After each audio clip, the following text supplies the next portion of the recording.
그러면 사탄이라는 단어를 뭐라고 표현하냐면 성경에서는 사탄을 대적자라고 표현합니다. 그러니까 사탄이 대적자라는 말은 하나님의 대적자, 하나님의 반대가 사탄이에요.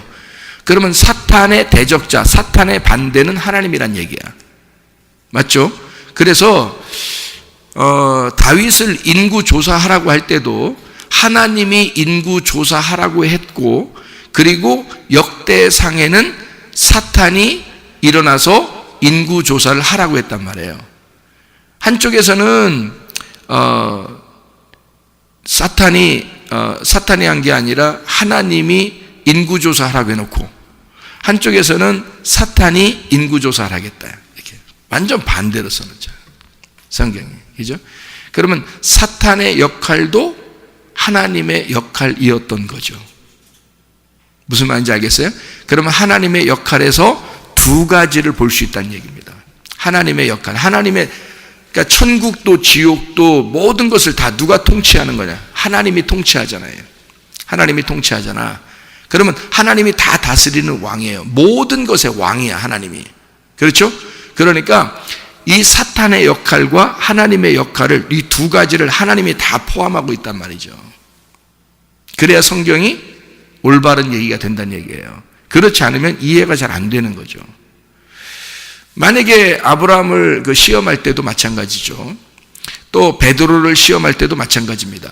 베드로를 시험할 때 예수님의 제자인데 일부러 예수님이 베드로를 갖다가 예수님이 시험을 했다. 너 믿음 좀 보자. 그러면 시험에 통과하지 못한 사람은 다 지옥 가겠네, 그렇게 따지면. 하나님이 시험 해봐가지고 시험에 통과 못하면 다 지옥 가겠네. 하나님이 야 니네 시험 못 통과하면 다 지옥 가. 이제 나는 니네들 이 시험에 다 통과하고서 올라와야 돼. 그렇게 하나님이 하시겠는가? 그것도 아니잖아요. 잘 생각해 보면 우리가 오해하는 것들이 상당히 많다는 겁니다. 그렇죠? 하나님이 그렇게 일부러 베드로를 시험하고 싶어서? 아니죠. 그런 얘기가 아니란 말이에요. 사탄이 청구했다는 거죠. 사탄이 시험해보고 싶다는 거예요. 베드로를 한번 시험해보고 싶대요, 사탄이. 그런데 예수님이 그거를 허락했대요. 시험하자고 그러니까 예수님이 그래 시험해봐 이랬단 말이에요. 그러면 하나님의 속성 중에는 뭐가 있다고요? 진리의 말씀에 반대는 사탄, 거짓의 말씀에 반대는 하나님, 이렇게 된단 말이에요. 그러니까 여기서 누가 시험이 된 거예요? 보니까 누가 시험한 거예요? 사람이 시험한 거예요. 세 사람이 시험을 한 겁니다. 그렇죠? 그 사람이 시험한 거죠. 근데 사탄이 그걸 청구했단 말입니다.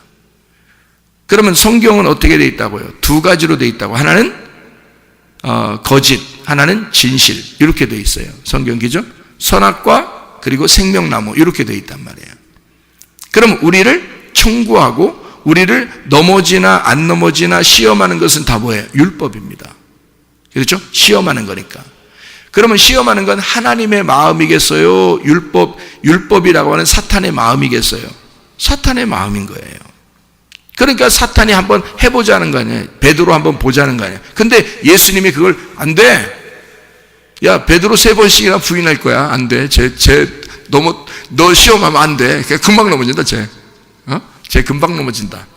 그러면은 예수님이 하지 말라고 그러는데 어떻게 시험해요? 예수님이 하지 말라고 그러면. 그러니까 사탄이 너를 시험해본대. 그러니까 나는 뭐 하냐면 시험하라고 그냥 했어. 예수님이 하는 말이에요. 나는 시험해보라고 했어. 그리고 나는 너를 위해서 기도할게. 무슨 기도하냐면 너 믿음 안 떨어지도록 내가 기도해 줄게. 이랬잖아요. 요한일서 2장의 1절에 보니까 우리를 중보하시는 분이 누구예요? 예수님이십니다. 우리를 대언하시면서 중보하시는 분이 예수님이라고 나와 있죠. 로마서 8장에도 성령이 말할 수 없는 탄식으로 우리를 위해서 대신 간구하신다, 그렇게 되어 있고요. 예수님, 하나님의 아들이 우리를 대신해서 기도하신다, 그렇게 되어 있습니다. 그러니까 주님은 우리를 위해서 베드로가 안 넘어지게 하기 위해서 기도할 따름인 거죠. 기도할 수 있는 거죠. 자기가 기도할 수 있고 베드로가 넘어진다 하더라도 잘 생각해. 여기서 포인트예요. 베드로가 넘어진다 하더라도 예수님이 다시 찾아가면 되니까. 그래서 시험해보라는 거야. 맘대로 시험해보라는 거야. 그러면 이 시험은 와도 되는 거야. 베드로가 넘어졌어요? 안 넘어졌어요? 넘어졌어요. 여러분 그런 시험 오면 다 넘어져? 아니면 안 넘어진 사람도 있어? 안 넘어지는 사람도 있어, 여러분. 그러니까 베드로보다 더 확실한 사람들이 많아. 베드로는 3번씩이나 그냥 넘어졌어요. 그런데도 그 넘어진 베드로에게 예수님이 다시 부활해서 찾아가면 되잖아. 예수님의 마음을 알겠습니까? 내가 다시 찾아가면 되잖아. 그러니까 시험해볼 테면 해봐, 이 말이야. 나는 얘 믿음이 떨어지지 않기 위해서 내가 기도하겠어. 그리고 베드로한테 미리 알려줘요. 자, 알려줬는데도 넘어져. 생각이 안 나는 거야. 그죠? 근데 그 넘어질 때 막 뿔 달린 사탄이 나타나서 삼지창 들고 와서 시험했나요? 아니에요. 사람들이 그냥 시험한 거예요. 딱 보니까 베드로가 예수님하고 같이 다녔던 사람이야. 딱 보니까 예수님이 워낙 유명하니까 사람들이 한두 명 같이 다녔겠어요? 사람들이 쭉 또 따라다니고 그랬잖아요. 그러니까 그 사람들 중에서 보니까 알잖아. 베드로? 항상 예수 옆에 있던 그런 사람, 그 사람 아니야, 저 사람? 저 말하는 것도 갈릴리 사람이고, 저거 베드로 당신 맞네. 이거를 3번씩이나 물어봤잖아요. 그러니까 이 베드로 마음속에, 자, 사탄이 시험했을 때 그가 넘어진다. 분명히 넘어졌어요. 넘어졌다고 3번 부인했잖아요. 우리 같으면 부인 안 할 텐데, 근데 베드로는 부인했단 말이에요. 부인하고 난 다음에, 그리고서 자기가 너무너무 괴로운 거예요. 내가 이런 놈이었나? 그러니까 결국에는 누가 누구를 넘어뜨린 거야? 자기가 자기한테 넘어진 거지. 이해가 되겠어요? 무슨 말인가? 여러분, 시험은 하나님이 하는 게 아니라 자기가 하는 거예요. 시험은. 여러분, 건강도 마찬가지예요. 하나님이 요구하시는 대로 건강을 유지하면 건강합니다. 하나님이 요구하시는 대로 우리가 살면 인간관계도 확실합니다. 하나님이 요구하시는 대로 살면요, 문제 하나도 안 생기고 살아갈 수 있습니다, 여러분. 그런데 사람들이 자기가 자기 시험에 넘어지는 거예요. 그러니까 하나님이 우리를 시험한다고 하지 마라 그랬죠. 야고보서 1장 얘기죠. 야고보서 1장에 하나님이 너희를 시험한다고 하지 마라. 하나님은 너희를 시험하지도 않고 시험 당하지도 않는다 그랬어요. 하나님은. 그럼 아브라함 시험했네? 아브라함 시험한 건 뭐 때문에 시험한 거예요? 똑같은 거예요. 아브라함의 마음속에, 또는 모든 그 당시의 사람들 생각 속에는 뭐가 있냐면, 가나안 땅에 원래 질비하게, 아브라함은 가나안 땅의 주인이 아니에요. 원래가 하나님이 데려다가 주인 삼은 거지 원래 주인이 아니란 말이에요. 그러니까 가나안 땅에는 원래 뭐가 풍습이 있었냐면 아들을 바치는 풍습이 있었어요. 아들을 원래 바치는 풍습. 그게 이방 제사예요. 이방 제사는 다 자기 아들을 바쳤어요.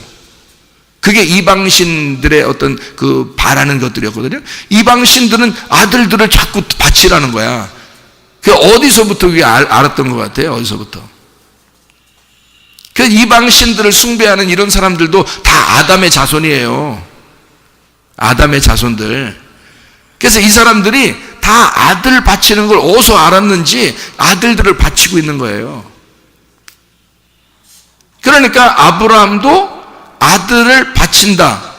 그때 아브라함이 의심하거나 뭐 이렇게 막 따지거나 이러지 않았어요. 그냥 바치라는가 보다. 바치라는가 봐. 동네 다 사람들도 다 바치니까, 예? 이 동네 사람들은 다 아들들 바치니까 자기도 바쳐야 되는가 봐. 자, 데리고 올라갑니다. 가만히 생각해 보니까 3일 길을 가니까 하나님이 나한테 이걸 바치라고 할까? 아들 이거 바치라고 하는 걸까? 그러니까 사람들의 마음에, 자기들 속에 있는 마음에 있었던 그 관념, 그 종교심, 그 신앙심은 하나님으로부터 온 게 아니라 우리들로부터 온 시험이라는 것입니다. 우리들로부터 온 시험, 우리들이 그렇게 생각을 하고 이렇게 예배 드리면 하나님이 좋아하지 않을까라고 우리들이 생각하는 거라는 거죠.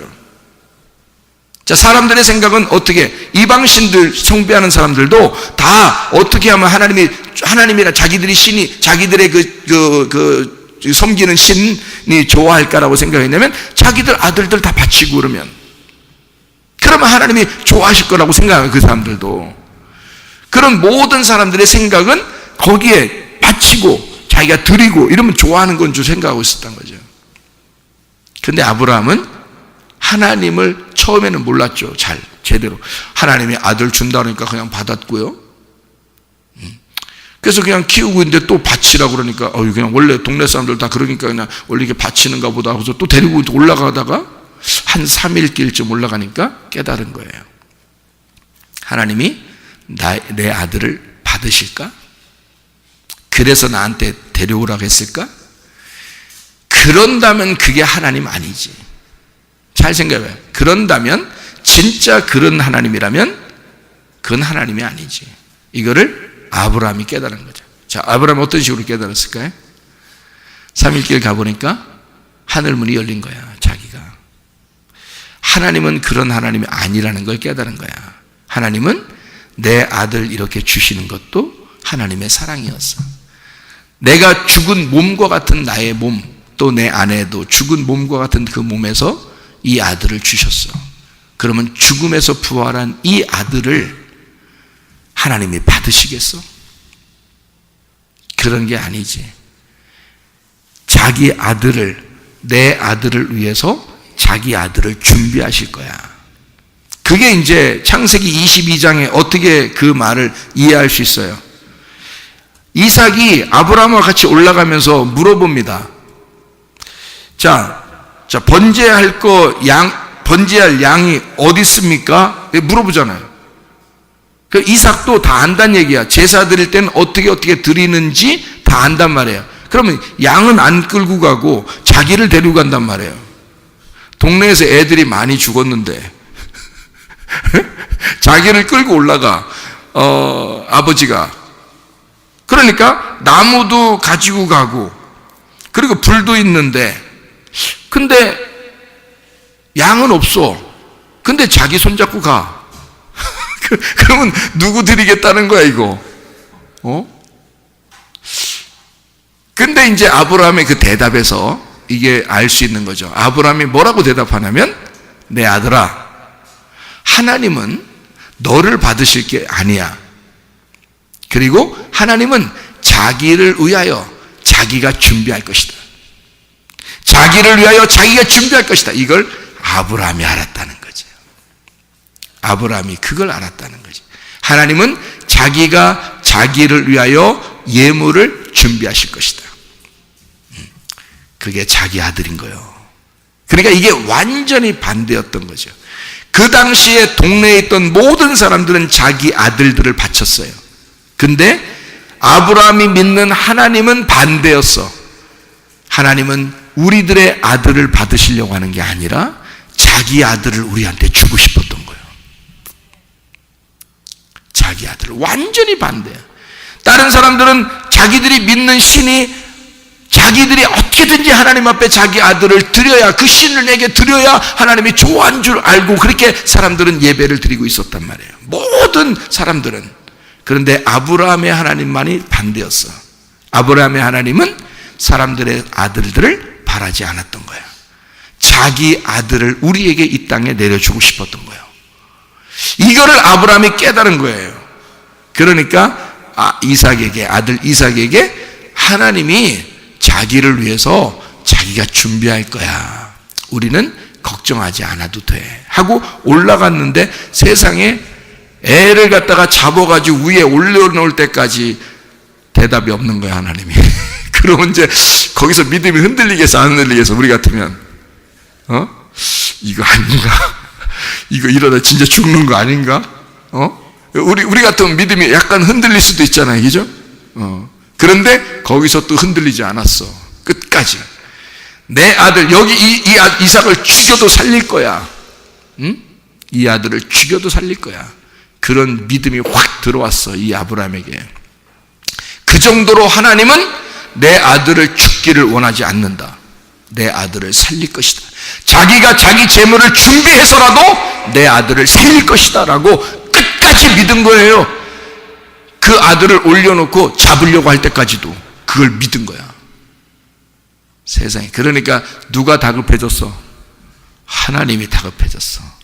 아브라함 이제 알았다. 야, 너 독재래도 그래. 야, 알았어. 됐어. 누가 더 다급하면 하나님이 더 다급해. 그러니까 하나님이 이 아브라함을 이제 너로부터, 이삭으로부터, 이삭도 가만히 잡혀서 그냥 올라가고 그랬잖아요. 너 아브라함으로부터, 이삭으로부터 나오는 너의 자손들을 너의 자손이라고 내가 만들고 너를 믿음의 조상을 만들겠다. 야, 믿음의 시작을 만들겠다는 거야. 이런 놀라운 가정의 가장은 이런 책임들이 있는 사람들입니다. 가정의 가장이 누구예요? 가장 힘없는 사람이 가장이야? 자, 가장이라는 건 뭐냐면 씨를 준 자가 가장이에요. 자기 집안의 가장은 씨를 준 자가 가장이에요. 씨를 줘서 자기 아내에게 씨를 주고, 아내는 씨를 받았고, 그리고 씨를 받아가지고 자녀들은 나왔고, 그러니 누가 가장이요? 가장 첫 번째가 믿음의 조상이 누구야? 아버지란 말이에요. 무슨 말인지 알아요? 남편이고 아버지, 남편이며 아버지, 이 사람만 있으면 이 가정은 사는 거야. 아브라함, 믿음의 조상 아브라함 하나 있으면 예수님까지 나와버리는 거예요. 그냥. 이해가 돼요? 이게 성경이라고요. 그러니까 가장 하나가 가장 믿음을 잘 가지면 가장 아름다운 아들들이 나오는 거지. 그 집안에 하나님의 믿음을 가진 자가. 그러니까 가장 하나가 그렇게 중요한 것입니다. 믿음을 가진 가장. 예. 그래서 그러니까 엘리야도 사르밧 과부한테 갔잖아요. 사르밧 과부는 남편이 없잖아. 그리고 그 아들이 있었는데 아들이 죽었잖아. 그러니까 아들의 아버지가 되고, 엘리야가 아들 살려주고 아버지가 되고요. 그리고 사르밧 과부의 남편이 되는 거야. 그러니까 엘리야 하나만 가면 남편이면서 아버지가 되는 거야. 그러니까 엘리야가 가장인 거야. 그럼 엘리야만 있으면 그 집은 다 사는 거야. 아무리 흉년이 들어도. 집안에 아무리 말씀이 없고 흉년이 들어도 가장만 믿음을 제대로 가지고 있으면 그 가정은 믿음으로 사는 것입니다. 말씀으로. 아브라함이 그런 사람이 되었다 그 말이에요. 믿음의 조상이 되었다. 믿음의 시작이 되었다. 말씀의 사람이 되었다. 그가 끝까지 그것을 지켜냈다. 뭐를? 믿음을. 하나님이 그런 하나님이심을, 하나님은 자기가 자기를 위하여 준비하는 하나님이심을, 반드시 우리를 살리시고 자기 아들을 죽게 하고 우리를 살리시는 하나님이심을 믿었다는 거지. 끝까지. 그게 아브라함의 믿음이었습니다. 그런 믿음이 여러분에게도 있으셔야 합니다. 하나님은 사랑이셔요. 하나님은 우리를 시험하고 넘어뜨리고 싶어 하시는 하나님이 아니에요. 베드로가 마치 시험에 걸려 3번씩이나 넘어졌다 할지라도 주님은 내가 널 다시 찾아가면 되니까, 내가 널 끝까지 사랑하면 되니까, 죽을 때까지 내가 널 사랑하면 안 돌아오겠어? 그걸 기다리는, 잃어버린 탕자를요 끝까지 죽을 때까지 기다리는 주님이셔. 그리고 자기가 문 밖에서 기다려. 그리고 달려나가. 누가 더 다급했던 거야? 아버지가. 잃어버린 탕자를 내가 끝까지 기다리면 되니까 너 나가는 것도 그래, 좋아, 괜찮아, 그렇게 해. 언젠가 넌 돌아올 거야. 나는 끝까지 널 기다릴 거야. 죽을 때까지 기다릴 거야. 그렇게 죽을 때까지 기다렸는데 진짜 죽어버린 사람이 하나 있어. 그게 누구냐면 가룟 유다야. 그래서 가룟 유다에게는 희망이 없는 거예요. 희망이. 똑같이 예수를 부인했습니다. 가룟 유다도 베드로도 똑같이 예수를 부인한 자들이에요. 그런데 가룟 유다는 진짜 죽어버린 거야. 그리고 베드로는 살아있는 거야. 그런 베드로에게 주님은 끝까지 책임져야 하니까 끝까지 찾아가신다고요. 여러분 살아있으면 됩니다. 그럼 하나님 여러분을 찾아오셔요. 반드시 여러분을 구원하실 것입니다. 반드시 여러분에게 믿음을 주실 것입니다. 여러분이 살아있다면 말입니다. 그렇게 베드로를 사랑하시는 주님은 시험에 걸려 넘어지더라도 사랑하신다. 그런데 시험에 걸리지도 않을 뿐만 아니라 시험에 걸려도 안 넘어지는 사람을 얼마나 사랑하시겠는가 주님께서. 아브라함 그 시험에 걸려 넘어지지 아니하고 끝까지 믿음으로 승리한 사람이었습니다. 그런데 신약에 와서 베드로는 그 시험에 넘어진 사람이에요. 둘 다 하나님의 품 안에 있는 사람이야. 하나님은 자기 품 안에 있는 사람을 끝까지 책임지신다. 자기 아들을 죽여서라도 나는 널 사랑할 거야. 자기 아들을 이 땅에 보내서라도 자기는 우리를 사랑하겠다는 거예요. 끝까지. 그런 여러분과 저는 버림당할 사람이 한 명도 없는 겁니다. 끝까지 주님을 의지하기만 하면 말입니다. 그러니까 믿음 가지고 승리하시기를 바랍니다. 우리 하나님 아버지 사랑과 은혜를 감사드립니다. 주님 우리를 그토록 사랑하시고 끝까지 우리의 믿음을 보시고 끝까지 우리의 믿음을 격려하시고 위로하시고 응원하신 우리 하나님이신 줄로 믿습니다. 믿음으로 승리하는 모든 사람들이 되게 도와 주시옵소서. 주님께서 너를 복주시고 너를 지키시기를 원하며 주님께서 그분의 얼굴을 내게 향해서 내게 은혜 베푸시기를 원하고 주님께서 그분의 얼굴을 내게 향해서 내게 평강 주시기를 원하노라. 이제는 우리 주 예수 그리스도의 은혜와 하나님의 사랑과 성령의 교통하심이 교회와 가정의 영원토록 함께할지어다. 아멘.